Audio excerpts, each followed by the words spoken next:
माहिती अधिकार नागरिक समूह यांच्या वतीने आज दिनांक 23 मार्च 2026 रोजी सकाळी 10 वाजता पुण्यातील पुराविलय कार्यालय येथे आमरण उपोषण आयोजित करण्यात आले होते।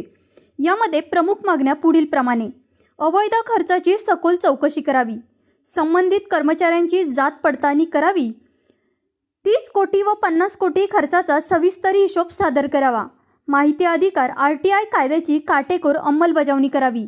हे आंदोलन पारदर्शक प्रशासन, भ्रष्टाचाराविरोधात लढा आणि नागरिकांच्या संविधानिक हक्कांसाठी उभारण्यात आले होते। या आंदोलनाला नागरिकांनी मोठ्या संख्येने उपस्थित राहून जाहीर पाठिंबा दिला। उपोषणाची शासनाने दखल घेतल्यानंतर दुपारी 3:30 वाजता पुणे पुराभिलेख कार्यालयातील सहाय्यक संचालक यांच्या दालनात उपोषणकर्ते व प्रतिनिधी यांच्या सोबत सविस्तर चर्चा करण्यात आली। प्रशासनाने मांडलेल्या सर्व मागण्यांबाबत सकारात्मक भूमिका दर्शवली असून संबंधित माहिती 15 दिवसांच्या आत उपलब्ध करून देण्याचे आश्वासन दिले।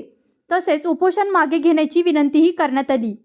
यावेळी उपस्थित मान्यवर कार्यकर्ते पुढीलप्रमाणे होते। यामध्ये अब्राहम आढाव सर, संस्थापक ज्ञानमाता सेवाभावी संस्था, अमित कांबळे पुणे संघटक, गणेश कोयमहाले जुन्नर तालुका अध्यक्ष, संतोष बागमारे पुणे संघटक, पूजा रजनीकांत गांधी पुणे संघटक, रमेश बोराडे, अंकुश नरवडे शिरूर तालुका अध्यक्ष, लखन बांगर पोलीस हवालदार 4916 बंड गार्डन पोलीस स्टेशन माहिती अधिकार नागरिक समूह तसेच इतर कार्यकर्ते मोठ्या संख्येने उपस्थित होते।